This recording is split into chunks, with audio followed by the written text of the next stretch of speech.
The headlines say Orange County real estate is slowing down. Days on market are up to 54 days, sales volume dropping, buyers getting cautious. But here's what the headlines aren't showing you. Over $10 billion in private capital is flowing into Orange County construction right now. Developers are doubling down. Financing is secured. Projects that were proposed 18 months ago are breaking ground this quarter. So which is true? Is Orange County slowing down or speeding up? That answer depends entirely on where you're looking. And that's what I'm gonna show you today. I'm Rick Lee with Real Broker, and I've lived in Orange County most of my life. I've helped over 120 families buy and sell here. And I'm about to show you 6 mega projects that explain why some neighborhoods will outperform by double digits, while others stay flat. By the end of this video, you'll know 3 critical things. First, which single project is getting a $4 billion investment from a billionaire family, and why the neighborhood surrounding it could see appreciation that outpaces the rest of the county by 2028. Second, the coastal area that's racing to finish a $610 million transformation before the Olympics, and why properties within walking distance are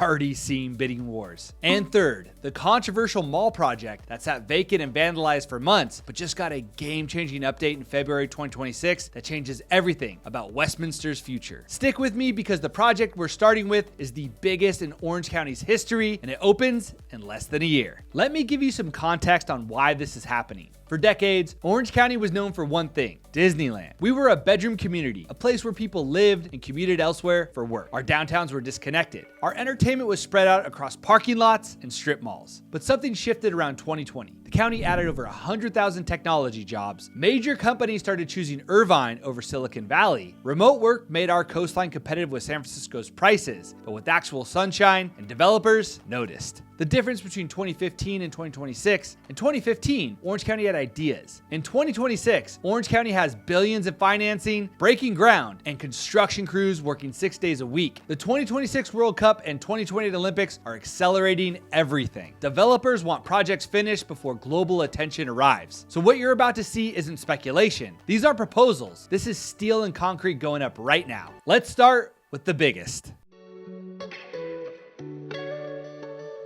This is it, the $4 billion project I mentioned in the beginning. And it's not just the money, it's what the money is building and where it's going. For decades, Anaheim had a problem. Disneyland brought 25 million tourists a year. The Honda Center hosted Ducks games and concerts. Angel Stadium had the Angels, but everything else was disconnected. Parking lots, strip malls, no walkable downtown. Tourists came, saw Disneyland, and left. There was no reason to stay an extra night. No place to actually experience Anaheim as a destination. OC Vibe is fixing that. 100 acres surrounding the Honda Center in the Platinum Triangle. Privately financed by the Samueli family. Here's what's coming: 1,500 to 2,500 new apartments, 2 hotels, a market hall with 21 chefs and 6 bars, a 5,700 seat concert hall, the legendary Golden Bear nightclub coming back as a 300-person intimate venue, a 6-story office building, and 20 acres of parks and open space. Phase 1 opens late 2026 or early 2027. That's under a year from now. 5 restaurants, the market hall, the concert venue, the office building. But here's the kicker: the Honda Center itself is getting a $1.1 billion renovation starting spring 2026. It'll be done by 2027, 1 year before the 2028 Olympics, when it hosts indoor volleyball. Now you might be thinking, this is great for Anaheim, but how does it affect me if I'm buying in Orange County? Let me show you something most people miss. When a $4 billion district creates 10,000 construction jobs and 3,000 permanent positions, where do all those people live? They rent and buy in surrounding areas. Placentia, Fullerton, Garden Grove, anywhere within a 15-minute drive to the Platinum Triangle. And when you create a true downtown, a place where people want to walk, eat, live, and work, you stop being a commuter city and become a destination city. That's when property values shift from bedroom community pricing to urban core pricing. But OC Vibe is inland, which brings me to the coastal transformation that's racing against the Olympic clock.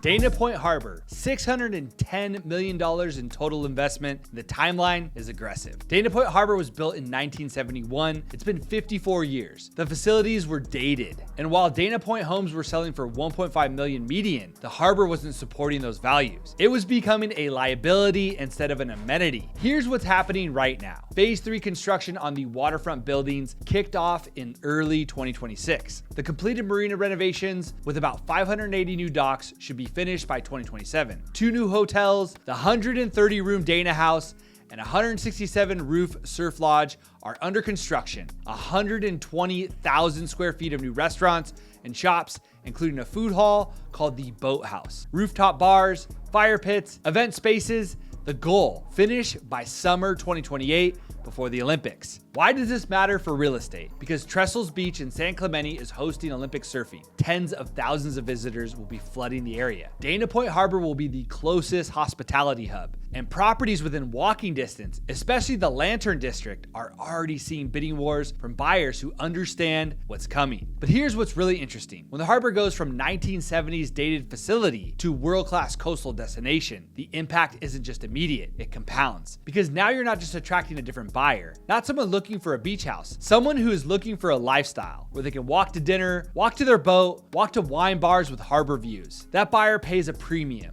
And that premium isn't going away after the Olympics leave. And look, if you're watching this and thinking, I need help understanding which of these areas make sense for my specific situation, whether you're a first-time buyer, you're relocating to Orange County, or you're local looking to upgrade, I help people navigate exactly these situations every day. You can reach me anytime. All of my contact information is on the screen or in the description below. Most people think of Irvine as great schools and master plan neighborhoods, but they're missing something that can make Irvine even more expensive than it already is. For years, Irvine's trade-off has been clear: exceptional infrastructure and top-tier schools, but limited culture depth. No concert halls, no museums, nothing that truly felt like a city center. You had suburban perfection without the urban experience that usually drives long-term value. The Irvine Great Park is beginning to change that. Once the Marine Corps Air Station El Toro is being transformed into one of the largest new communities in Orange County, with more than 10,000 homes planned. But housing isn't the real story. The real story is what's arriving in 2026 and 2027. The Canopy will introduce 12 acres and 90,000 square feet of chef-driven dining, along with TNT Supermarket's first Orange County location, scheduled to open in late 2026. OC Music and Dance and the Pacific Symphony are relocating their headquarters to the park, creating a major performing arts school and rehearsal space expected in late 2026 or early 2027. Pretend City's Children's Museum is also planning to move to the park with a target opening of 2027. And there's more on the horizon. Discussions are underway with the Laguna Art Museum and a future Asian American Heritage Museum. Even the historic El Toro Control Tower, known for its Walt Disney painted bull, is being restored and reimagined as a museum space. When Irvine adds true culture and infrastructure, not just parks and bike trails, but concert halls and museums, you are no longer paying only for strong schools. You're paying for a complete urban experience in a suburban setting, and that creates an entirely different price point. Irvine's median home price is already $1.5 million, and amenities like this rarely push that number down. But this is where the story begins to turn. The project that faced the most resistance, the one that sat vacant and became a public safety concern, has just reached a major breakthrough. Remember I mentioned a mall that sat vacant? Well, the Westminster Mall closed October 2025. All 168 tenants out. For months, it sat there. Vandalized, over 400 police calls, 30 arrests. People wrote it off as another dead mall story. Then February 2026 happened. Shopify Realty Investment acquired the remaining components of the mall site. They now control over 83 acres, and they just unveiled their expanded plans for what's called Bolsa Pacific. Here's what's planned: 2,250 residential units, more than double the original proposal. 220,000 square feet of retail, a 120-room hotel, 15 acres of parks and open space. They're in entitlements now, with approvals anticipated in 2026. Demolition's about to start, and construction begins late 2026. Now, I am not going to tell you Westminster is not the next Irvine. It's not. But here's what's real. When a developer doubles down after facing delays, when they acquire more land instead of walking away, that tells you financing is secured and commitment is real. Westminster is bordered by Garden Grove, Fountain Valley, and Huntington Beach. If you're priced out of those markets, Westminster gives you a proximity at a discount. And when 2,250 residential units gets built with modern retail and 15 acres of parks, the Westminster discount starts shrinking. Now, Westminster is creating an urban core on the site of a failed mall, but there's another project doing something even bigger, transforming an entire shopping center into what could become Orange County's next downtown. Let me tell you about the largest private investment in Santa Ana's 154-year history. $2.9 to $3 billion, transforming 41 acres directly across from the South Coast Plaza. Here's the issue with Santa Ana real estate. For years, it's been Orange County's value play. Lower prices, good bones, lots of potential, but buyers always ask the same question. When is the area gonna turn? They wanted proof. They wanted infrastructure. They wanted a reason to believe. October 2024, the Santa Ana City Council unanimously approved Related Bristol. This is the Metro Town Square shopping center being transformed into what they're calling an urban village. Here's the scope: 3,750 residential units, not condos, apartments, meaning rental demand.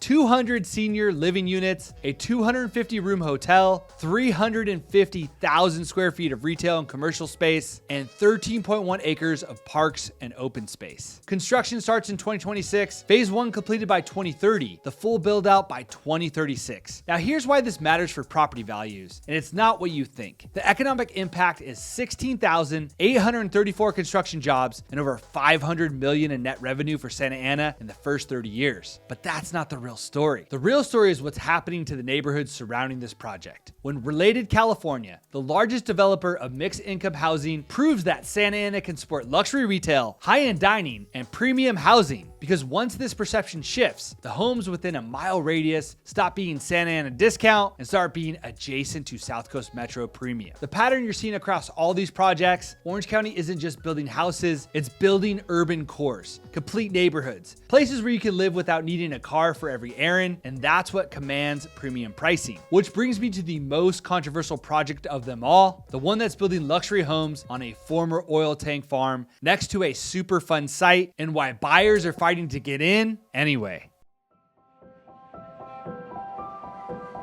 This is the project environmental groups tried to stop for years. Here's what makes this so controversial. The Magnolia tank farm sits on 29 acres near Magnolia Avenue and Pacific Coast Highway in Huntington Beach. For decades, it held 3 massive above-ground oil storage tanks, 25 million gallons each, that fueled a nearby power plant. The tanks came down in 2027, and now Shopify Realty is building 200 plus for-sale homes, a 250-room boutique hotel, and retail right on the site. But here's the issue. Directly north of this property is the Ascon Superfund site, a 35-acre landfill site that received oil field waste, chromic acid, nitric acid, sulfuric acid, and other hazardous materials from 1957 to 1931. It is still being remediated. Work restarted in 2024 and is expected to finish in 2026. Environmental groups argued, you're building homes next to toxic waste. Sea level rises could flood this area. This is reckless. But here's what happened. The California Coastal Commission voted 9-0 to approve this project in July 2026. The Department of Toxic Substance Control certified the tank farm site is safe for residential development. And in February 2025, Shopify secured $60.9 million in financing to move forward. Construction starts early 2026. First homes delivered late 2026 or early 2027. Now here's why this matters and why buyers are lining up despite the controversy. This is beachfront property. The site sits just 2,000 feet from the shoreline. You're getting new construction coastal homes in Huntington Beach at a price point that doesn't exist anywhere else on the coastline. Because of the controversy, there's a discount baked in, but the risk has been evaluated by the state agencies. The financing is secured, and half of the 50 affordable units are reserved for hotel workers in the coastal zone, meaning workforce housing right where it's needed. The question isn't whether this project will get built, it's already breaking ground. The question is whether buyers will pay a premium for new coastal construction once the controversy fades and the Ascon site remediation finishes in 2026. Now, all of this construction, all of these billions being invested, creates a question that actually matters for your specific situation. Now, here's the question that actually matters. If I were moving to Orange County in 2026, knowing everything I just showed you about these mega projects, where would I personally buy? Because here's the reality. Not every neighborhood near these projects will see the same appreciation. Some areas capture the entire infrastructure premium, others barely move. And some neighborhoods that you look close on a map are actually terrible investments. I just filmed a video called If I Were Moving to Orange County in 2026, I'd Move Here. And in that video, I break down exactly which neighborhoods and zip codes I target around these 6 projects, where inventory is still reasonable, where you're buying before the premium gets priced in, and which areas to avoid even even though they look good on paper. The video is linked right here, because knowing 10 billion in construction is one thing, knowing where to position yourself, that's what actually builds wealth. I'll see you over there.